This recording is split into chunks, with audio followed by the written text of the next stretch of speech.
Hello. Hello. Hello. Hello? Hello. Hello.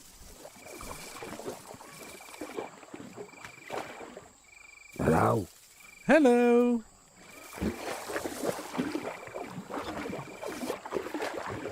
Hello? Hello. Oh, there you are. We thought you might be a monster. Hello. Nope. Just 3 people sitting in a boat.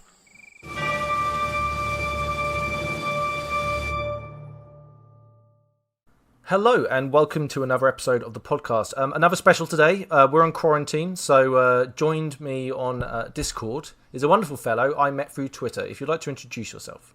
Hello, my name is James Hewitt, and I make games for a living. Hooray! Hooray! James, what? Just to name a few of the stuff you've worked on over the years, like it's a cool list. So It's quite a list. So I used to design games for Games Workshop. So I did the first one I did for them was Betrayal at Calth, which was a hex-based squad shooty kind of game thing. I did Warhammer Quest Silver Tower. I did Gore Chosen. I then moved to the Specialist Games team. So I did I oversaw the relaunch of Blood Bowl from a rules point of view. Which is a fun little game. A few people have heard of that one. Necromunda, Titanicus, did Hellboy the board game, Devil May Cry the board game since leaving Games Workshop. I don't really stop. Yeah, you're. I would call that quite a prolific work rate, right? Like, it's pretty impressive. It's cool. Yeah. So kind of.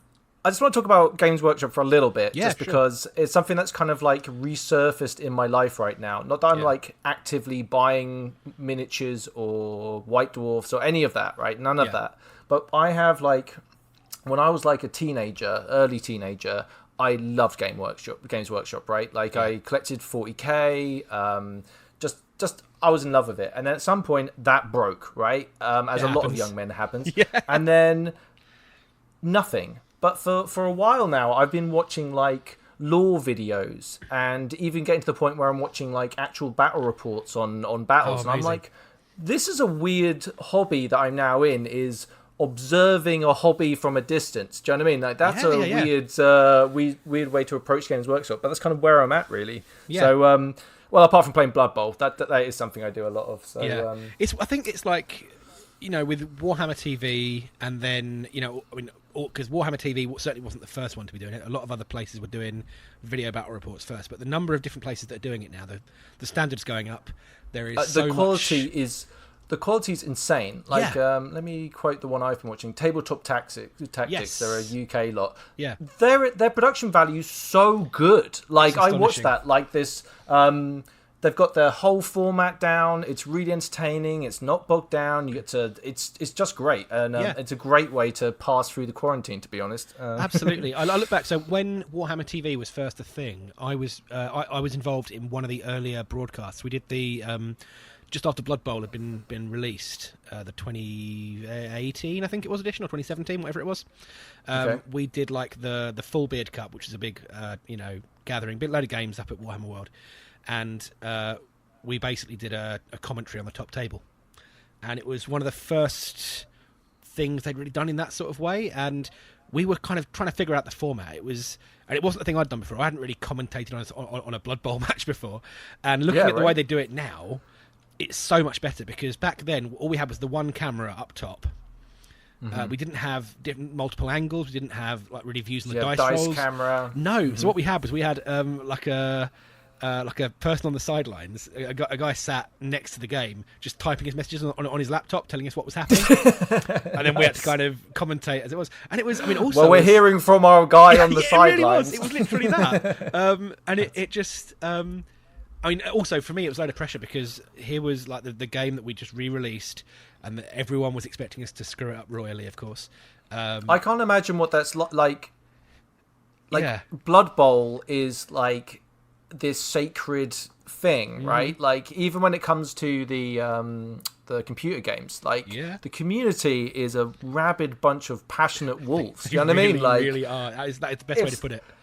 I would just look at someone, if someone said to me, "Oh, by the way, Dave, we're gonna do you want to rewrite a lot of the lore for Blood Bowl? Because there's a new one coming out. Would you like to do it? I'll be like, fuck no. You can keep that. I want nothing to do with it. I'll watch this fire from a distance, you know? And that was literally it. Because, I mean, you know, I knew the moment I took the job, the Blood Bowl project was the first thing I knew was happening when I took the job in the Specialist Games team. It was already kind of work in progress. They were already working on it. And it was like, if we screw this up, we are going to be flayed alive. People will hunt us down and, you know, stick cocktail sticks under our fingernails. It will not be a nice time for anyone. Yeah, you'll never eat a burger unspattering. No, exactly. Again, you know, because it's such a massive game. It's so well known, and initially the plan was actually to roll the rules back. Because I don't know how much you know about Blood Bowl's history, but it went through a whole period where it had the living rulebook. Okay, so my knowledge ends at my age 14 or something, and then resurfaces a couple of years ago. So help me out. So when you were yeah. age 14, what was the Blood Bowl? Was it when it was in Fanatic magazine? So my early memories of Blood Bowl were Blood Bowl on a polystyrene board. Good. And it was like, it had a big skull in the middle, and that was the Blood Bowl I knew. Fantastic. That's the one I played. I think we're of a similar generation. So I missed that one. But my first White Dwarf was the one where the 3rd edition Blood Bowl got released, so it was immediately after that. Right, okay. And so what happened was basically the 3rd edition came out in 1990-something, and I used to know all these dates off the top of my head because I had to explain this stuff to people. But they then kept that set of rules for ages, and then somewhere around 2004, 2005 maybe, they started doing a thing called the Living Rulebook, where every year they would update it and add in all the FAQ and errata. It's because they'd stopped supporting it quite so much in the stores, so they put all the rulebooks specialist games up as PDFs, and then they just had like a rules committee who would refine them. And then that rulebook was kind of used for about 11 years through various different versions. Hold on, James. I want to stop you just for 1 second. For any listener that's got this far and doesn't know what Blood Bowl is, my humblest apologies, because we're off on one right now. Basically, Blood Bowl is a game of it's set in the kind of fantasy world of Warhammer, and it's American football. It's turn-based, and basically it's kind of fun. You roll dice and bash each other, and it's kind of violent, or there's some elf bullshit, but let's not talk about that. And sorry, James. Yeah, no, absolutely. I think it's important. You know, this isn't the Blood Bowl podcast. You know, this is no, it's exactly, a whole different thing. But yeah, totally. So the rules kind of were honed over about a 7 or 8 year period, I think it was in total, until they had what they called the competition rule pack, the Living Rulebook version 6, the final iteration of it, where, you know, that was used for tournaments for years. And then we were coming in, we were going to change it. And what they wanted to do, they wanted to roll it back to before the Living Rulebook stuff had been going on. I think there was like an initial, we don't know who owns this. And that would have been mad because, you know, the video game is based off the competition rules pack. The tournaments that are going on are based off it. It would have been like a step backwards massively. And thankfully, we managed to convince them not to do that. So what we did, we just used that one and added some mistakes of our own, basically. Yeah, sure. So I actually don't know how it was received. So how was it received? Interestingly, overall, I think the vast majority of people were happy with it. We made some changes, which in hindsight we probably shouldn't have made, but also a lot of the changes that we did make I'm really happy with, and I think once people gave it a chance and, you know, took a breath, they really enjoyed it, because a lot of the stuff we'd put in place was based off feedback we'd read online and that sort of thing. So overall, it's brought a whole new bunch of people to the game, and that's a good thing, right? I'm happy with that. Blood Bowl is a great game. Yeah. Like it's, I absolutely still love it. Stop playing it now, which is why we even started having this conversation in the first place. Really. Which is great. Also, shout out to Necromunda as well, because I used to play that back in the day as well, and that was amazing. That was like my game. That's the one that I grew up on. That was like my. So you described the pitch to Necromunda. So Necromunda is it's a grim, dark, futuristic sci-fi setting where you've got, it's a little bit Judge Dredd. It's this mega city. Yeah. And Necromunda is set in the Underhive, which is like the area beneath it, which is like a lawless wasteland. And it's a miniatures game where you collect like a band of fighters, like a gang, and you fight against your mates. But it's designed for long form gaming, so you don't just play one game. You play a whole campaign, and you develop story, and you get narratives, you get interesting things like that. I back in the day, I absolutely loved it. Like, it was so good. Like, having this little squad of people that you name, and then you're so proud of them, and then you take them out, and then all of a sudden someone throws a really well-aimed crack grenade and kills your favourite gunner, and then everything goes to shit. You know what I mean? Like, they fall off the buildings and all that crap. So, it was fantastic game. Yeah. And it was so much fun kind of coming back to that and getting a chance to revisit that and, think about what would I do. And I mean, Necromunda, whereas Blood Bowl was very much the same game, Necromunda was redeveloped from the ground up completely. So it was, the new one feels like the old one, but it's a much more modern, much more slick system, I think. Right. I remember it being very clunky back in the day. Like, we tried to avoid some clunk, We spent a lot of time talking about rules, I remember that, and what did work and didn't work in certain, because you were really heavily invested in your little people, right? My ladies, in my case, because I was Escher. So, they were fantastic. Have you seen the new Escher models, the more recent releases? Because they are fantastic. I haven't, and I feel like as soon as I'm let out of quarantine, I'm worried about what's going to happen to my bank account. I'm deeply concerned. What I probably should be doing, well, basically my plan is, after the quarantine's over, I'm going to go to my local games workshop or local game store, and I'm going to just be that creepy guy in his mid-30s, loitering around, looking at different things and maybe trying to watch a game or two. That's probably what it's all about, my plan. I mean, I used to run Games Workshop retail stores. I worked in retail for about 10 years, and that's how I kind of got my start in games as a thing. And there is nothing quite as delightful as seeing someone come in, and they're what we call the lapsed hobbyist, the person who used to be into it, got out of it for whatever reason, and has now come back, and they have this thing they never used to called disposable income. They will smell the blood in the water. I don't know whether I do or not. This is the thing that worries me so much about it. I already LARP. It's like, absolutely. There's only so many gut punches my finances can take before they're going to give out. I feel like from your description there, what should I walk in there and go like, bless me, Father, for I have sinned. I think it has been 20 years since my last game of 40k. They will take you by the shoulder and lead you and show you what is right. They'll look after you. Yeah, it's 40k is a very different game now from when I was a whippersnapper. Massively. Right. Shall we talk about LARP a little bit? Oh yeah, I do that too. That's probably a thing we should talk about, isn't it? Yeah. How did you hear about LARP and how did you get into it? Let's start there. Blimey, it's a good question. So, how far do I go back? So when I was a student, a bunch of my housemates did LARP down in Reading. I've got no idea what system they did, or I'm assuming it might be to do with the university. I don't know. But it always kind of interested me. I was too busy working generally to do anything, though. I just always, I was around, foam weapons and armour and all this sort of stuff. I just didn't get a chance to get involved in it. Flash forward to last year, it would have been, or maybe even the year before, and I found out some people I was working with in Games Workshop were going to Empire, and I thought, oh, that's okay, this is interesting, because the thing that had always kind of put me off, that scared me off a little bit, is what if I go and I don't enjoy myself? Because it's a big investment, it's a big thing to do. I've been a tabletop role player for 20 years. That's worrying to say it out loud. And we're all there, don't worry. Yeah. I'm just going to ponder my mortality for a moment. Let's have an existential crisis and move the hell on with the podcast, all right? Let's go.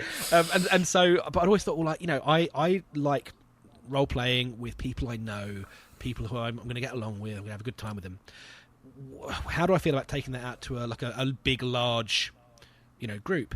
And I've done things like, I've done a couple of mega games. I don't know if you've experienced mega games at all. I am a big fan of the oh my god, my mind goes blank for their name. The guys that do board game reviews. Shut Up and Sit Down. English fellas. Shut Up and Sit Down. They are absolutely fantastic. And I remember one of their earlier videos Watch was the a mega game.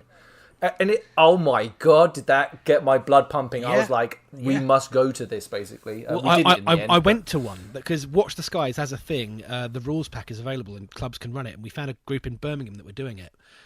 And we went along, and it's about 60 odd people in a room, and I ended up on one of the alien teams. My partner Sophie ended up on, she was a corporation trying to sell weapons to people, and it was the most fun ever. And I was like, actually, this is interesting. This is it's role playing. It's a full day event. It's a big group of people. I'm having fun. but still there was that kind of, I don't want to go and invest massively in LARP if I don't know I'm going to enjoy myself. And one of the big things for me is finding a group of people that I know that I'm going to enjoy it with. So when I found out that a bunch of people I worked with were going along, like that was a ready-made group, right? So even if I didn't enjoy what was going on, we could hang out as a group and, you know, be in character amongst ourselves, and that'd be a fun time. I went with my buddy Ian and Bungle the first time I went, so for me it wasn't like I went on my own, but I completely sympathise with anyone that is slightly worried about going to a LARP event on their own, you know? Absolutely. And so I finally sort of decided to give it a go, and I think it was a group of people who I'd done stuff with before, so I'd got into airsoft with them about a year previously, and we'd done a load of airsofting and that, and I'm sure there's a lot of crossover between the two hobbies. Dude, the more I do this, the more all of these things just keep going. Sorry. The Venn diagram is basically a circle, isn't it? Basically, it's just like if you said, and I also slightly involved in cosplay, I wouldn't be surprised either. You know, I've never gone there, but I actually think the Venn diagram is actually the airsoft and the cosplay is the lines that don't really cross that much. I would say be right. There That's probably the two halves, isn't it? Yeah.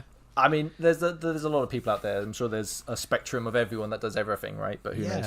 What's interesting is you kind of got like tabletop gaming, airsoft, cosplay. That's your three things around LARP, isn't it? D&D, any sort of RP absolutely. system like that. Obviously, that's kind of where we've just started a new D&D campaign. So I am like filling in my LARP with a bit of D&D, and it's fantastic. Yeah, it's great.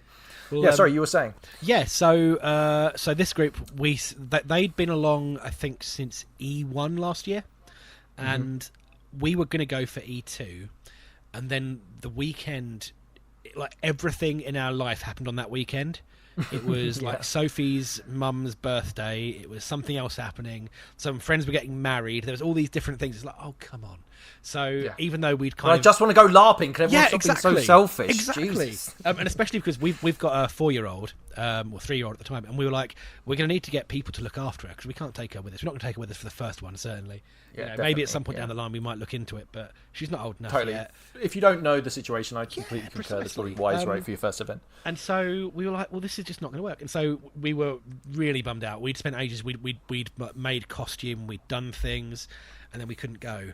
And it really sucks. Then we went along to E3 in the end, and this was like, having first found out about it immediately after E1, so that was like April. It was now June, I think, or July, whatever E3 was. So was it your friends going? That was the first point of contact for Empire, your awareness of Empire. Yeah. Okay, cool. And it turned out we had a couple of friends who had been involved in it like since it was Maelstrom, so who have been in it for a long time. Yeah, that's way back. Right? We're up in Nottingham. Apparently, there's like a little knot of people who are quite, stalwart Empire people. So we ended up going to like a meet up in a pub, and but it was this thing, and in that sort of several months period, we were just like, what is this? What are we going for? How big can it really be? And we looked at photos, but one of the things that the photos I think don't capture is the scale of the event. Yeah. I think it depends on the photographer. I think obviously I'm a big fan of a couple of them, but they emit emotion. But I agree. Trying to get in the idea of, because the actual campsite's kind of spread out, right? It's over a number of different sites, so trying to get the actual full scale is quite difficult in one shot. It's a thing you don't really get by sort of being there and walking around. So when we first got there, we turned up, we had a car full of stuff. We'd packed far too much stuff. We'd bought a tent. We're camping OC, but we bought like a nice, decent sized tent with enough room to get changed and all that sort of thing. We camped up with our mates, and they'd all come down on the Thursday, but we'd come up on the Friday because we, again, childcare is a limiting factor. Obviously. And we got there, and it was like, oh my God, this is massive. This is unlike anything we'd imagined. And like the whole way up, we'd been going with our friend Lise, who, again, she's from back in the Maelstrom days. So she was filling us in on everything. She was briefing us the entire way. And but even then we weren't ready. And then we got there, and it's so, I can't describe it. It felt like coming home. It felt so real and such an amazing experience. Even before time in, just walking around and seeing all these places, campfires and things, people in full kit. It was magical. Now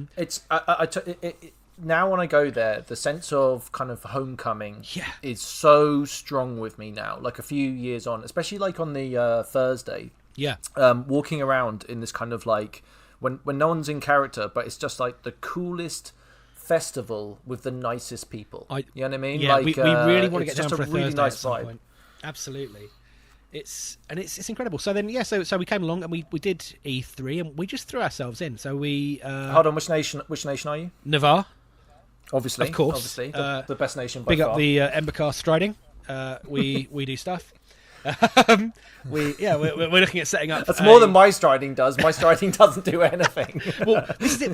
We thought about it. This last year we were planning for E1. We were going to launch like we're still thinking of doing it. We launched like a messenger service because one of the things we did at E3 last year was myself and Sophie spent most of the event running messages around camp, and it was actually a really good way to get to know where everything was. It gave us some game. It helped us meet a load of people we would otherwise not have met. And so we're formalising that. We're setting up a whole little system. Hold on. So you're going to deliver letters to people? Pretty much, yeah. Letters, messages, packages. That is like trying to track people down at Empire is. Why would you want to do that? I've had to do it for my own personal gain, but like. I suppose you're doing it for your own personal gain as well. Depends what that gain is, right? The way we're planning it, I can give a little sales pitch now. What we're doing is we're saying, let's hear it. So for the princely sum of 5 rings, it's not a lot, is it? 5 rings. That's we're doing like 3 runs a day, and we will deliver a message to a location. So we'll give it to a camp of your choice. Yeah, that's clever. So 5 rings in your bargain basement. We'll get it to. Either one of the Ashbournes, whatever it might be. Okay. And that is that. For a premium beyond that, which starts at £2 additional but goes further, we will spend a certain amount of time looking for a particular person. We will do it immediately rather than waiting for the next run that we're doing, and so on and so forth. So the prices start at a very reasonable 5 rings and very quickly get more expensive. Because, that is... Do you know what? That sounds pretty reasonable, to be honest. Absolutely. Well, like I say, when we did it at E3 last year, we ended up... Because we were just walking around, and what we'd done was we'd picked up a job... doing some work for the Imperial offices, and it was like a census, like going around asking for people's opinions on the Grey Pilgrims, and that was it. And we were told, go to like these 5 nations and find out what people think. And so it was just a case of walking around. But as we were doing it, we said to people, look, as we're walking around camp, have you got a message you want dropping off anywhere? Because we're going that way. And it was fantastic. We ended up taking... What was it? We had a bunch of marchers got us to send some death threats to some highborn, which was fantastic.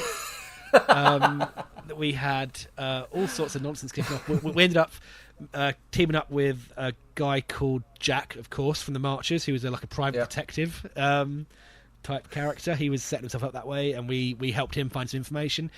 It was great because we met a load of people, and it gave us a fair bit of game. So our little group, there's about a dozen of us now. It was not really a little group anymore, but we've got about 4 or 5 new people coming. Would have been to E1.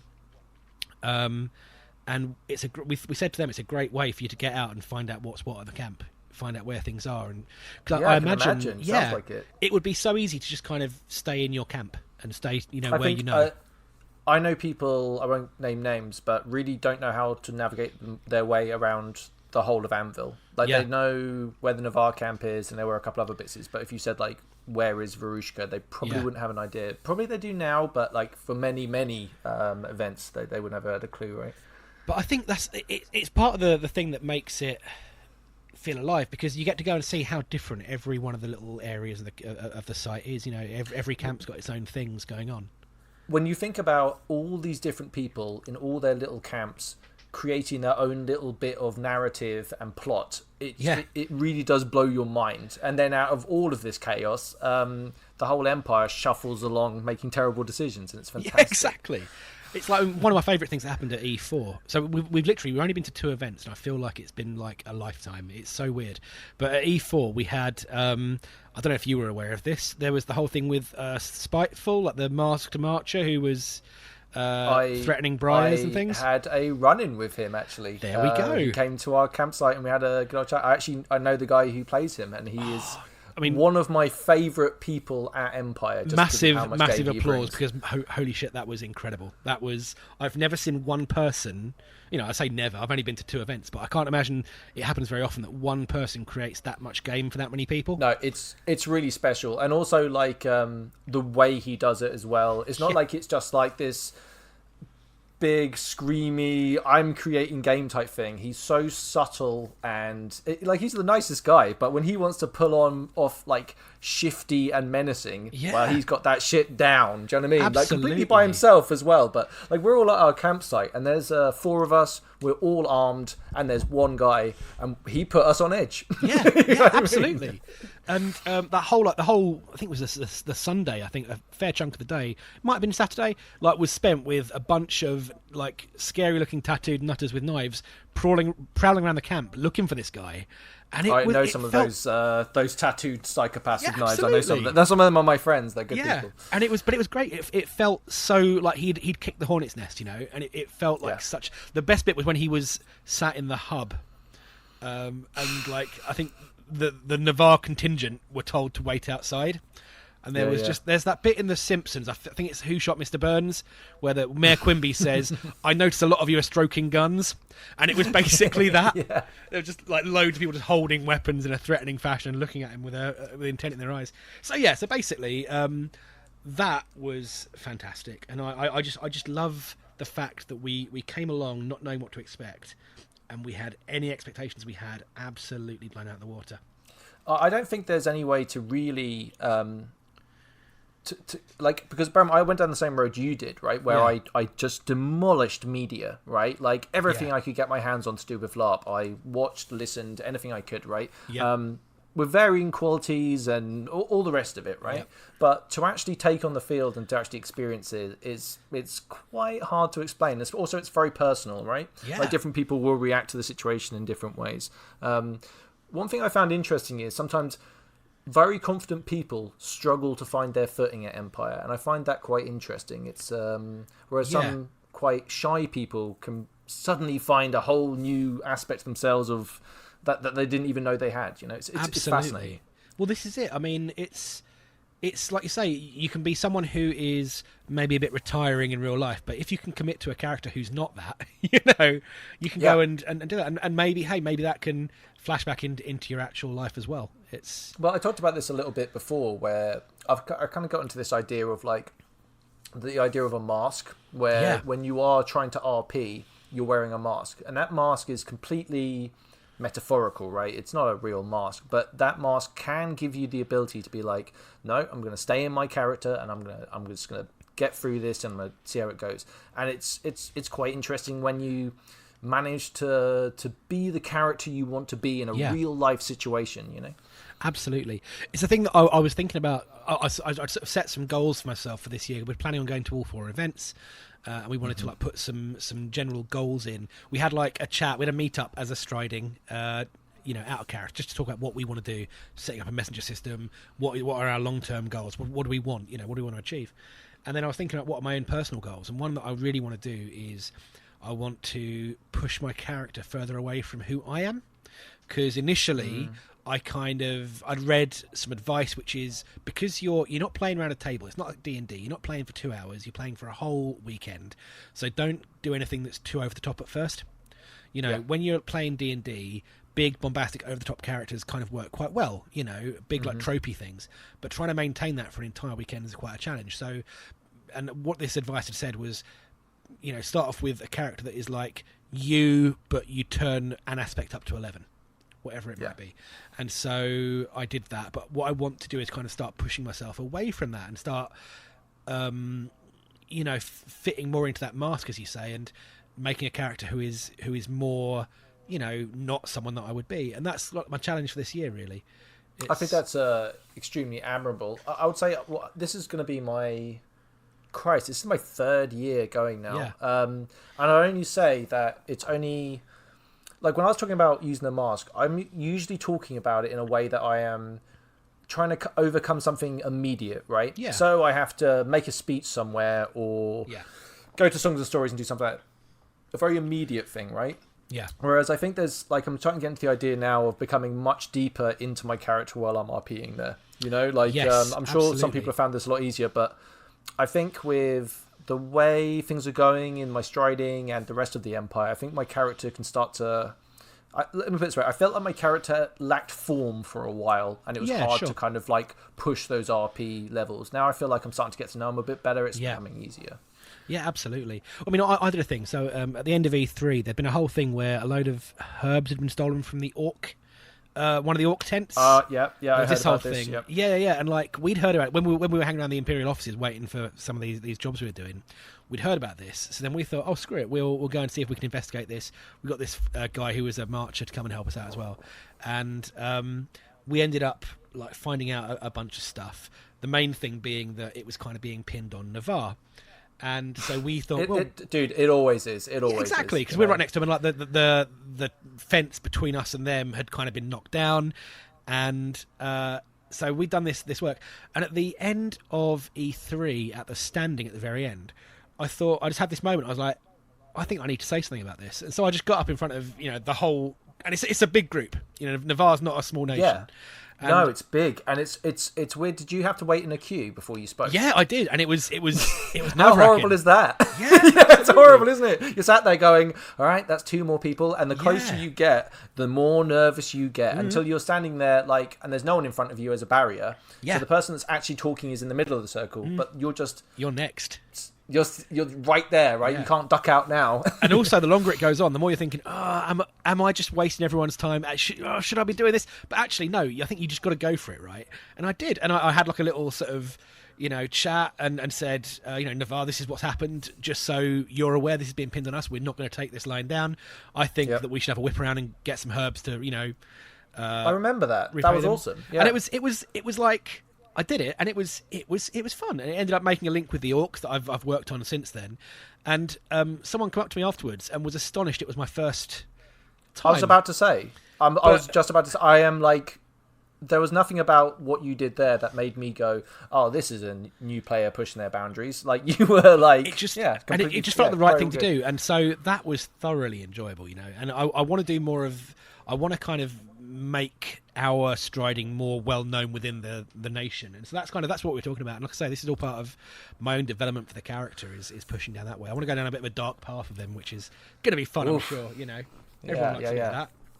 Yeah, definitely. I mean, who doesn't, right? Absolutely. I think that's interesting about the idea of now I'm playing Dungeons and Dragons again. Yeah, when you roll the dice and that kind of group camaraderie that you get from a successful roll. Yeah. What's interesting, and but at LARP, that emotion can be way more intense, right? Yeah. Because you're actually physically doing it, right? Yeah. Like your adrenaline's pumping, like it's so visceral, So were you there for the branding of the Dornish people last E4? The Dornish, 3 of them that had run through the camp during a particular bit of hearth magic. Were you aware of this that had happened? I'm not sure. Maybe. So I don't know. It was a big thing where Go on. So a bunch of people in Dorne were doing some kind of some crazy Dornish rite of passage thing, which was like basically a big old game of hide and seek / manhunt, and they 3 of them or 2 of them ran straight through the middle of the big, whatever the big circle is at Navarre, the big like songs and stories circle. Yeah. In the middle of a ritual that was happening, like quite an important one. The egregore was like, I think it was a young lad being welcomed into the Navarre or something. Oh, that is that is not the time. No, and it was, and we all got pulled in, and we were just sat at the camp at the time, and we ended up with like, 50 odd people stood around as the people from Dawn had the freezing brand of Irenaeus, I want to say, like put on him, which is like a whole thing. And it was this very, very evocative scene. And we all felt it. You could tell that there was this tension. And even though, it's not real, that's not how it felt.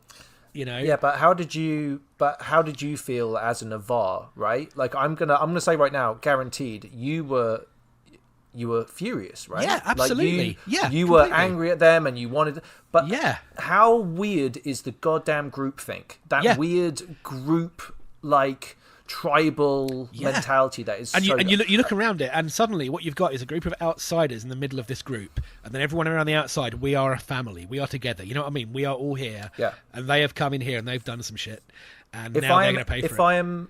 If I'm ever nervous in a situation where, say, if it's late at night and there's shenanigans and all sorts of things happening, if I see a Navarre, I know I'm significantly safer than not, right? Like absolutely. that's literally, I'll check a bar, I'll see what's going on, like, and if I see a Navarre in any bother, I'll definitely go and intervene, right? Like it's a no-brainer.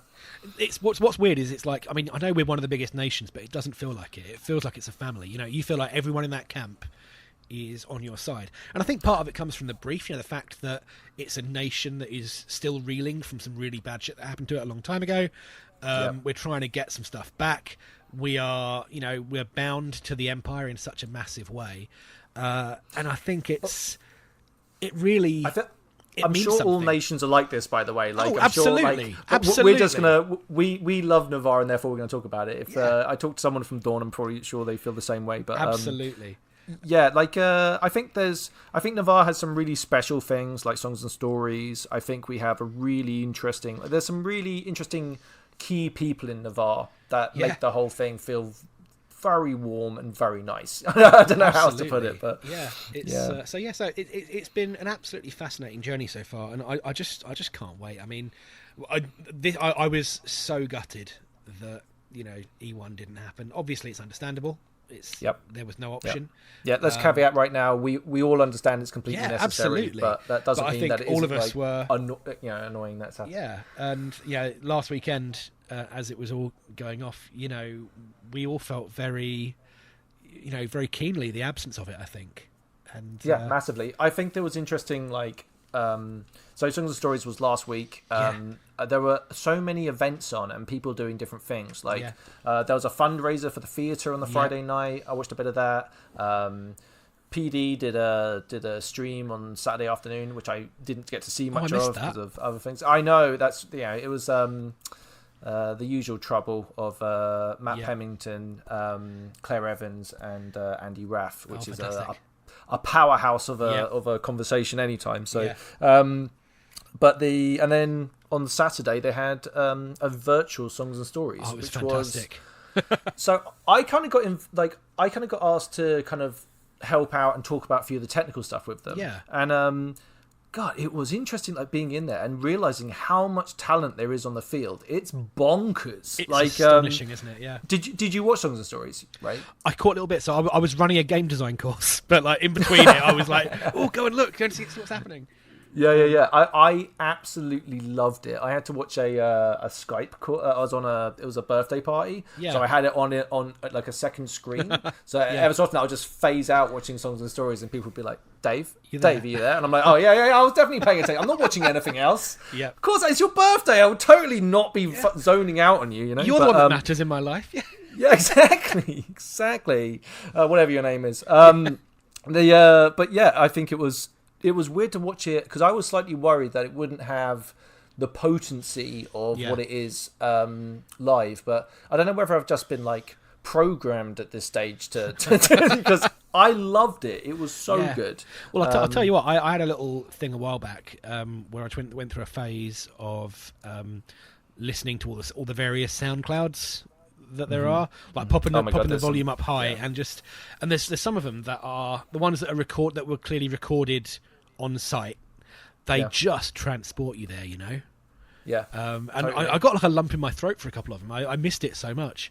Yeah, I haven't laughed that hard and felt that real emotion in one evening. It was amazing. It was so good. Also, I want to give a quick shout out to my friend Sam Sparrow, who did my Story of My Death again on the stream. Fantastic. Didn't cry this time, thank you very much, Sam. So stick that in your pipe and smoke it. I will stay strong. It's your magic doesn't work on me anymore, Sam. He's a legend, though, isn't he? What a guy! Just the nicest dude. Yeah, absolutely. I definitely look forward to learning more tambourine techniques next year when I get back on the field. Well, I want to go. I took a drum along last time. I wanted to give it a go. I dabble with drums vaguely in real life, and I wanted to do that. So I ended up going out on the battlefield with a drum because I'm a bit shit at a fight, so I thought I'd take a drum with me. Yeah, that's awesome. Yeah, and it was good fun, especially up for the march in. That was a laugh. But is it okay? Let's talk about battles, right? Yeah. Like, what was your first big battle like? So I went in. I wasn't. I didn't. Hold on, was this your first? Hold on, was this your first combat, or did you go on a skirmish? So or let's do. So I've not been on a skirmish. I really want to go on a skirmish, but I'm also very aware that I'm probably not great in a fight. So I don't like. It feels like it's quite competitive. Like there's not a lot of spaces. So it can go wrong fast. Yeah, but don't let that put you off too much, right? Yeah. Like I think one thing people get confused about is people's characters' bravado compared to their actual ability. Very the two true. things are not necessarily entwined. So if someone seems like Billy Big Nuts and they're really, really confident, they might not be, right? Yeah. You might well stand your ground. Like, be your character. That's what I'd say to that. Sorry, that's a sidetrack. Absolutely. But I mean, one of the things is most of the sort of kit I ended up putting together was very much non-combat, so I haven't really got much in the way of armor, big weapons, that sort of thing. So that's scary. So my first taste of combat, I went to the new player, combat, whatever it is, on the first day, and I thought that was fantastic. I had a great time. The instructors were brilliant. They're brilliant. Yeah, they're so good. I lost all my money. I'd put all my coins in a pouch, which I lost them during the new player skirmish out in a field somewhere. Like a twat. It's like the. Did you tell PD? I did in the end, but what I also did was, and then they were very kind. They gave it to me, but before I did that, I worked into it that because I was on my way somewhere straight after time in, and I suddenly realised I'd lost my money. So my cover for going and getting it sorted out was I'd been grifted on the road on the way in. I was like, I'm going to go back and talk to that guy because he has clearly got my money. So yes, I'm going to keep an eye out for him. He'll be in a bar somewhere spending my money. Exactly. And so actually, I ended up for the first hour. I was buying a couple of drinks by sort of trading. I was just using barter. I was like, I've got this necklace I made. Can I have a drink? And it totally worked. But yeah, I'll take a necklace for a drink. You can definitely trade that way, exactly. for sure. Yeah, and that's kind of why we'd made a load of this stuff. We spent ages doing loads of leather working and beadwork and stuff, and it was great fun having that kind of barter economy. Oh, so you came with stuff you'd crafted? Yes, yeah, we did. We went a bit mad. I learned bookmaking, bookbinding. I made a book. Jesus Christ, James! I've been doing this 2 years, and I'm starting to get to the point where I'm slightly embarrassed about this conversation at this stage. I took a silly You've achieved more in 2 events than I've done in 2 years. But yeah, so battles wise, so that was my first sort of battle. And then the Saturday morning was when we were going out as Navarre, and I didn't go. And there were 2 reasons. First of all, I wasn't sure what to make of it yet. I thought I'm probably not ready for it. I want to get a feel for the camp first, but also from a character point of view, without going into too much detail because everyone's got a massive backstory. I was playing a character who had been a fighter in his youth and then had a long time of not fighting and was now kind of coming back into society, having been kind of in a self-imposed exile for quite a while. So perfect. Yeah, exactly. It was totally built to make up for the whole I'm new to Anvil thing and so on and so forth. So that's a great way to do it. Yeah, exactly. Because I wanted to kind of justify it in my own mind, and so I spent the first battle in character. Sitting in Moorish with someone from my striding, so Sophie, my partner, we're not partners in game, but we are partners in real life, which is some would say more important. But we spent the whole thing with me basically on a massive guilt drive that I should be out there helping our striding, but here I am like some kind of coward, and it was actually quite good fun. So then I went in because what I wanted to do, I wanted my first experience of a battle to be monstering, really. And so I did that on the Sunday, and I thought it was such a good time. I had a right laugh. I went in, I was an orc physic, and I had a bunch of slaves. Dude, the fact is that some people don't show up to Monster. They are missing out on the best part of the weekend. It's like, I love monstering. It's totally freeing. Like you're talking about before, it can be like, you can feel quite a lot of pressure sometimes, especially when you got shit to do as your character, right? Yeah. So go monster. Yeah. If you just want to feel like what it's like to charge a line with no holds barred, then go for it. Absolutely. You know? And you get to have some fun death scenes, which you might not necessarily want to have as yourself. You know, I mean, I got taken down. The Imperial Orcs charged our section of the line and just rolled over me, and I won't lie, it was utterly terrifying. You know? The Imperial Orcs are, whenever you're monstering and you see the Imperial Orcs come down and I'm always like, fuck. They were a scary this is I can't run now, they're too damn quick. So that was that, and then so I did one battle at E3, and that was the monstering, and then at E4 it was the so I took part in the first battle, and that was the one where we had a load of orcs that we were trying to defend. Yeah. You the ones where they're all running up. Yes, I was. I didn't fully understand the brief, and I definitely lashed out at least one of them when I was out there. Well, they had some like infiltrators. There were sneaky, naughty Druge in amongst them who were. Is this the one that it was just like the battle was the entire field?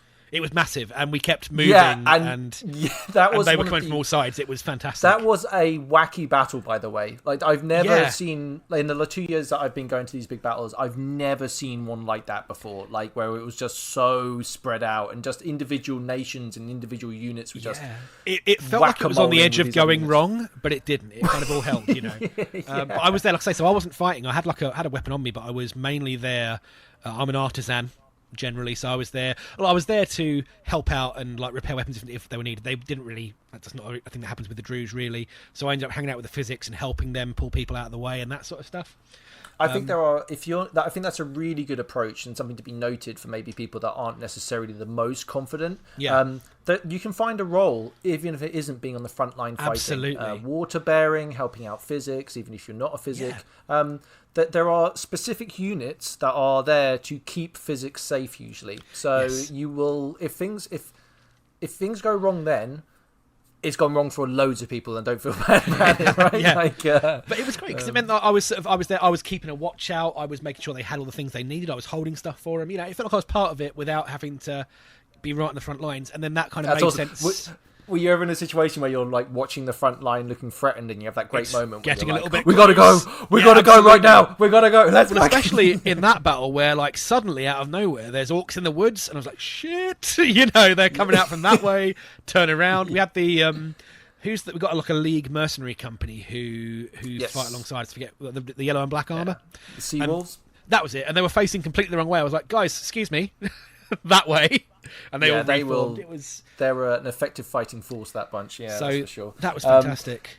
I like having those things where you're like when you realise that you're standing in a position with maybe one or two other people, and you realise that only if those orcs over there figure out, absolutely, if they hit us with the units they have, they'll go straight through us into the physic block and wreak absolute havoc. You know, there's like just try and stand there and look scary, okay? But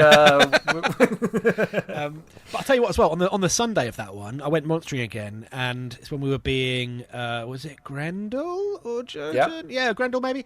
I ended up I volunteered to. Oh, is this the one where we attacked the fort? That was it, and we had some big giants. That was it, yeah.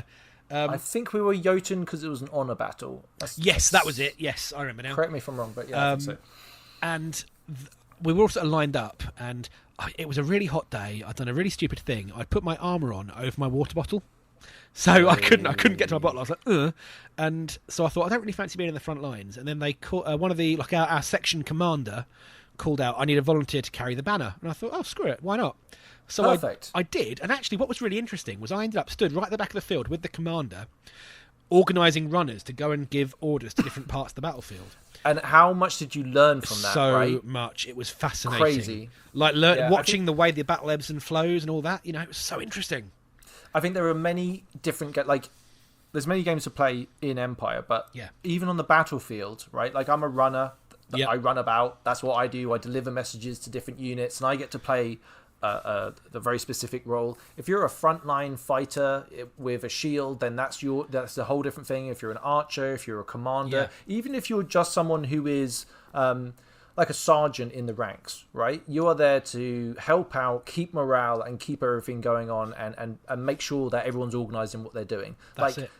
there are so many different opportunities for people to step up, and it's so cool to see when it does happen, you know. And I'll tell you what, it was fascinating, you know, from the point of view of someone who has been a tabletop wargamer and has written tabletop wargames, like watching the strategy of the battle, the zoomed out version of what's going on was fascinating. You know, the whole point of giving an order and then watching it not make its way quite to the people that need to see it, and watching them pull ahead. Communication, right? Like the such a limiting factor. Anarchy of a battle. You're like, I have no fucking clue what's happening. And also, the battle that you were in was a straight line, right? It was. Yeah. Imagine what it's like with, like, imagine the day before. You know, there's a fight going on in the woods.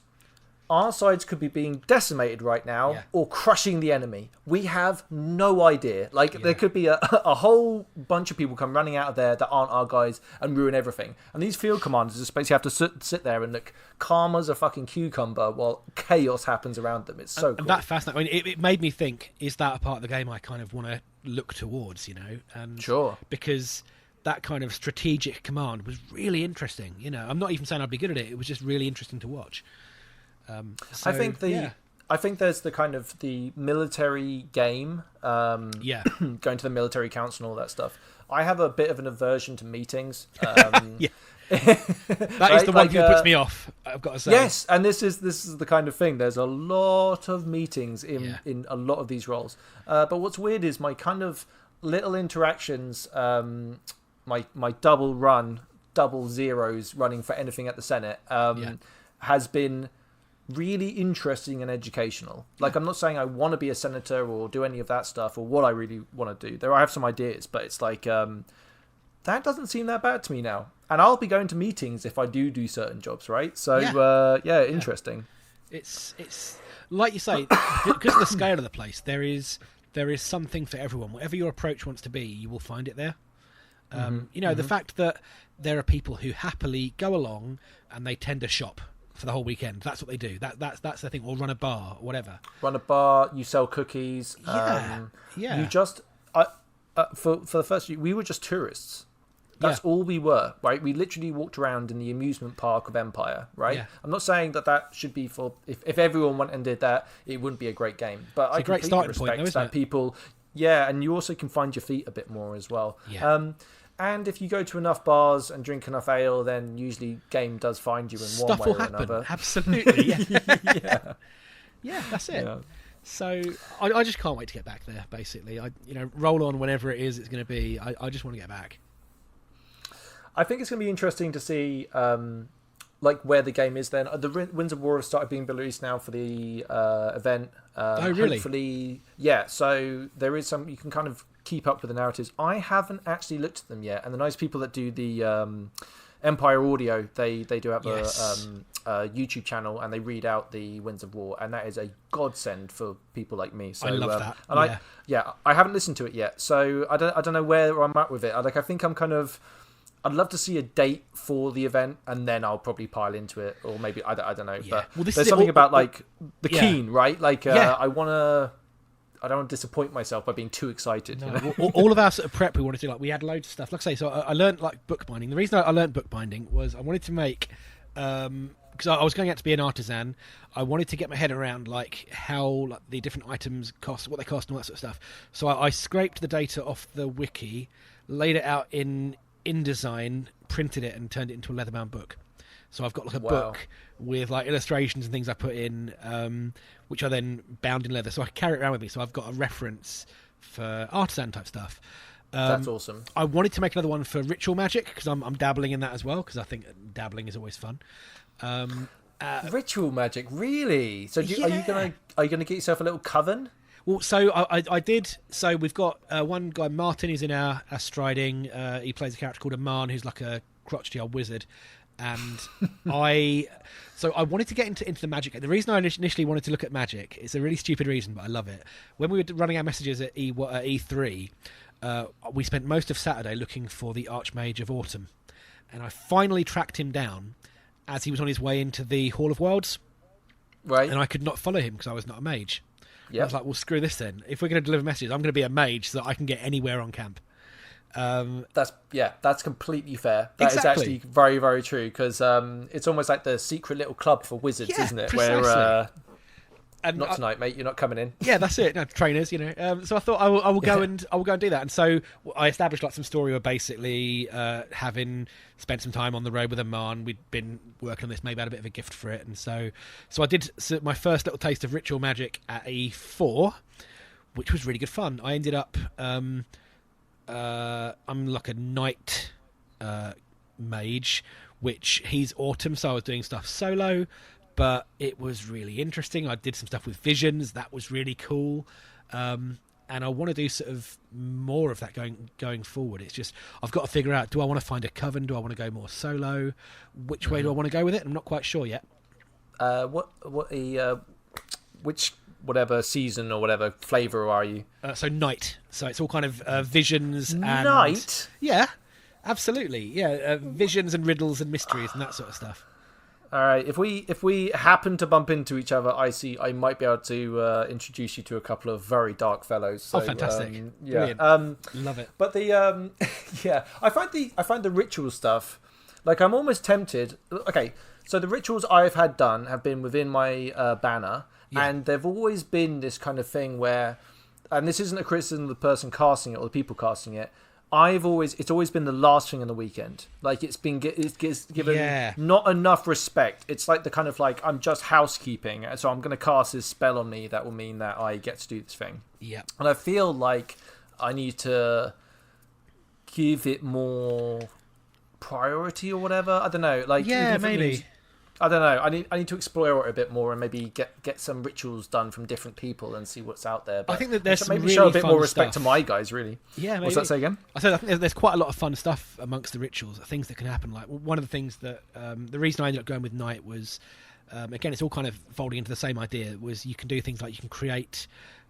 Like, you can protect bags from being opened by anyone but yourself, that whole sort of thing. What? That's cool. Well, yeah, because it means it ties into the whole messenger thing. We can provide a secure service. This is... that's it all ties like together.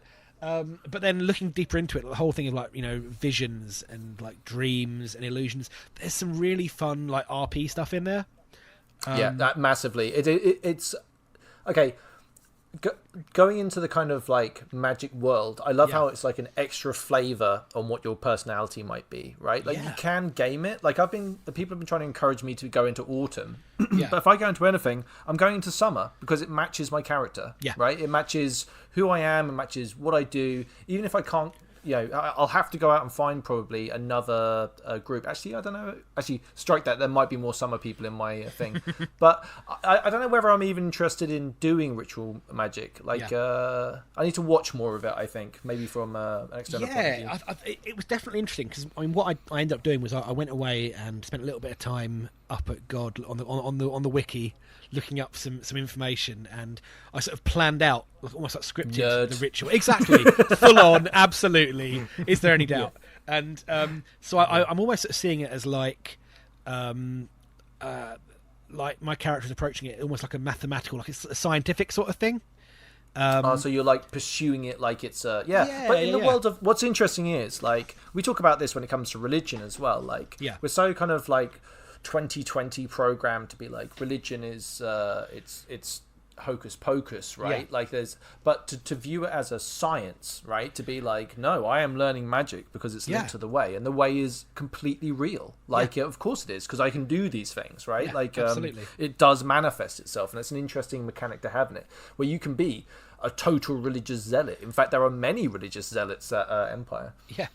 That's it. Who have heretics. Evidence for what they're doing. It's really interesting. I love it. Yeah, definitely. Cool. Let's kind of start wrapping up, I think, there, James. Sure. But it's been really fun talking to you. I just kind of it's fun hearing your experience coming into the game, and how you approached it. There's a couple of things.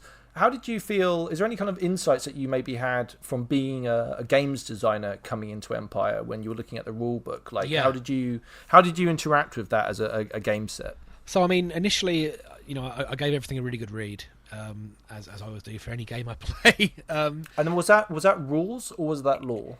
Or both? It was both. So I read pretty much anything I could get my hands on, just so I wanted to have like a nice working knowledge of most stuff. The rules specifically I went through, and what I was really impressed with was the game design. It suits the style of play so well. Like, it's designed so that everything has, all the things that need justification are really well justified. You're not having to kind of hold loads of information in your head. Like I've read about LARP systems where you're having to almost like do maths on the field, track hit points, different locations, all this sort of nonsense. Whereas actually everything is so clear cut, and it's even things like the national brief, like the orc brief, where they've written in like the wraps around the wrists and the neck as part of the character, but of course it's there for an OC reason as well. It's there to hide the mask and all that sort of thing. That to me is indicative of the whole approach that's been taken to the rules generally, which is they are written as a very living rule set that is there to make the game work smoothly. And I imagine you need that. I'm a big fan of board games when the mechanics on a game fit the setting of a game. Yeah, right? absolutely. So I've recently been playing this World War II game. What's it called? Undaunted. Normally, I want to play it. The deck building one. It's so good. I want to get it's on it, such a good game. And I like military history. As any grown boy should. But the mechanics, the way that they work on the field is like, I understand what's happening. I can visualize what's happening in this battlefield because of the mechanics, right? Yeah. LARP, on the other hand, has this extra dimension where you have to deal with people actually acting these things out and interacting and everything else that goes along with that, right? Like, talk about a feat, my God. And then to see it in action working so well is hugely impressive. I would love to sit down and chat to Matt sometime and find out how his brain works, because it's fantastic. The whole sort of rules team is incredible. It's an endless abyss of knowledge that you will fall imagine. into. I feel I've talked to him twice now, and every Yeah. time I speak to him, I'm just like, I wish someone smarter than me was talking to him that could actually ask him a lot better questions than I am, because I'm sure he has some fascinating stuff to talk about. Also, Andy Raff, I'll put in that as well, and Graham and Claire and all the rest of them. They're all very, very good. I'll stop kissing their ass because I'll end up sounding like a shill. They'll be like, oh yeah, the podcast was good until they completely sold out to Empire. Do you know what I mean? Like PD, those shills. I had one more question. I want to talk to you about so I recently did this dumb video where I spoke to random people on the internet, and one thing I found was the kind of people, the people don't really know about LARP, right? Yeah. Like, I was aware of LARP in the peripheries because I'm a nerd, right? Like, I get it because it's out there, right? Whereas there's this huge mainstream of society that have no idea it even exists, and I find that interesting. I think board games and tabletop could be a wonderful route in to kind of tap into people. I wonder whether there's that crossover will actually increase over the time. I wonder. I think like a lot of the nerdier hobbies are kind of coming out into the open a lot more now. I mean, board games are basically a very standard thing for people to do these days. And I think. I watched something recently where someone went back in time or something, and the nerdy kids were now cool, and the cool kids were now the outcast people. And I feel that's kind of like how cultures kind of changed. Absolutely. Like, it's more tech related now, and making a YouTube channel is a cool thing, and being tech savvy. I mean, I was a massive early adopter on this sort of stuff. So I had a live journal back in the day, and I was one of the first people I knew on Facebook. And, and so for me, it feels so weird. It's like, oh, this stuff is like what the cool kids do now. When I was there, I was the weird nerdy kid, and I still am the weird nerdy kid. But now the stuff I do is no longer weird and nerdy. Well, like we were talking about earlier with Games Workshop, that has definitely hit this very mainstream. Like, it's undeniable now. Like, I walked into where was I? I was somewhere.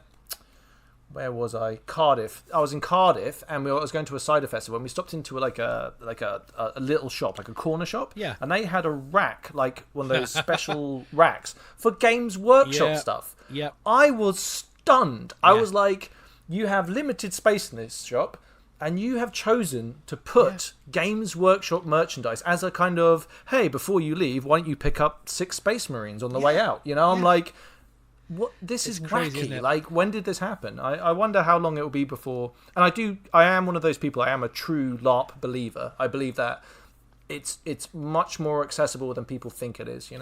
Absolutely. It's like, we've had to kind of explain it to our families, as we've gone, can you look after our daughter for the weekend? We're going to this thing, and here's what it is.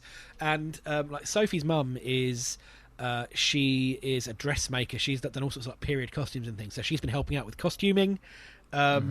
And like she keeps saying, oh, actually, if you go to any of the fairs and that, can I come along with you? And I'll pick up some fabrics and that sort of thing. Right.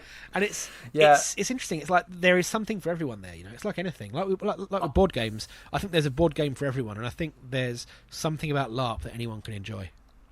I think my family are slowly starting to understand that it's something I do. They'll never understand it, but the podcast is a weird thing because they I don't think they knew much about it.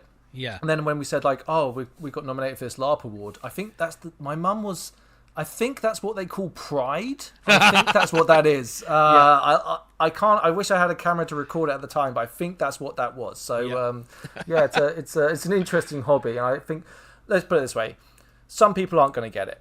Right? Like, some people will never get that tabletop gaming, board gaming, LARP, RP, cosplay, airsoft. Yep.